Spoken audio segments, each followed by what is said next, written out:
আছে তার ক্ষতিপূরণ ব্যবস্থা করতে হবে।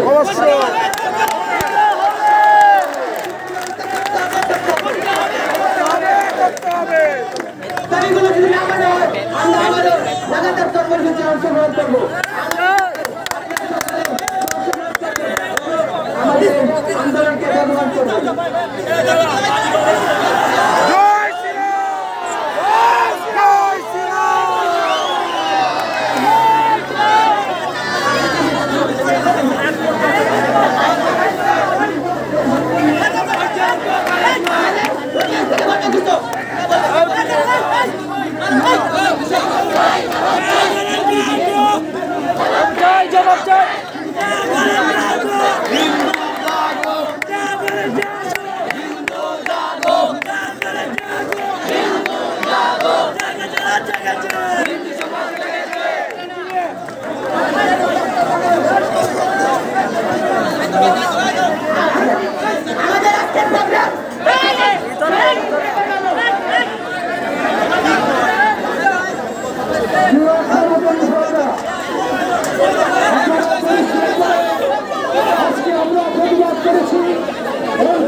আমাদের অনলাইন গ্রুপের প্রচারের মাধ্যমে এবং আজকে যারা এই মানববন্ধনে আপনারা এখানে উপস্থিত হয়েছেন তাদেরকে আমি বড়জোরে সকলের কাছে প্রণাম জানাই, কৃতজ্ঞতা জানাই। অল্প সময়ে শুধুমাত্র একদিনের প্রচারণায় আজকে যে সকল মানুষজন এখানে উপস্থিত হয়েছেন সবাইকে ধন্যবাদ।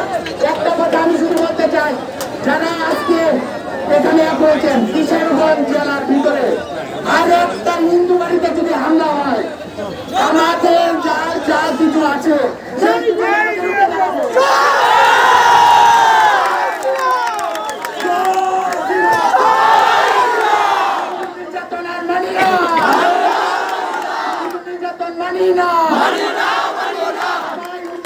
ধন্যবাদ সবাইকে।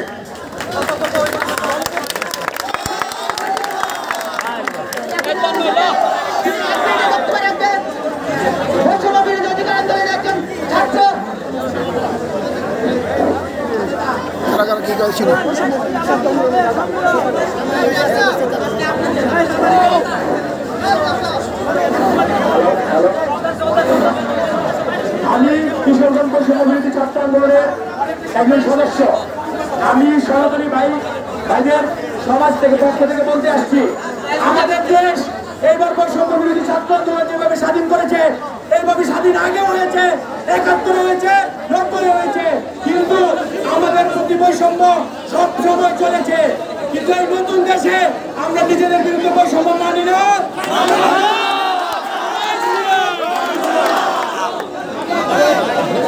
নিজেদের জায়গা থেকে সবাই আমাদেরকে দুর্বল মনে করে আমাদের ভিতরে হবে।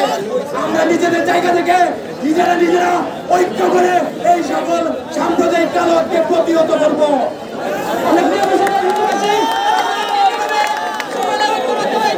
হিন্দুদের কোনো আঘাত আসলে আমরা সবাই মহিলা পুরুষ সবাই ঠিক আছে কিনা? এখন থেকে বর্তমানে আমাদের এই মোকাবেলা এখানে সব কিছু করা হবে।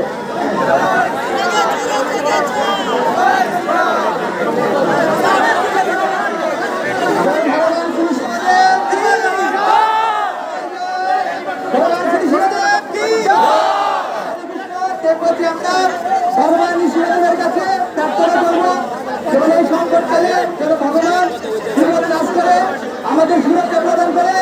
এজন্য আমরা ভগবানের কাছে পঞ্চবদ্ধ কীর্তন করে 3 বার হরিনাম সংকীর্তন করবো। সবাই শ্রীকৃষ্ণ চৈতন্য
আমার বৃত্ত ললিতা যুবক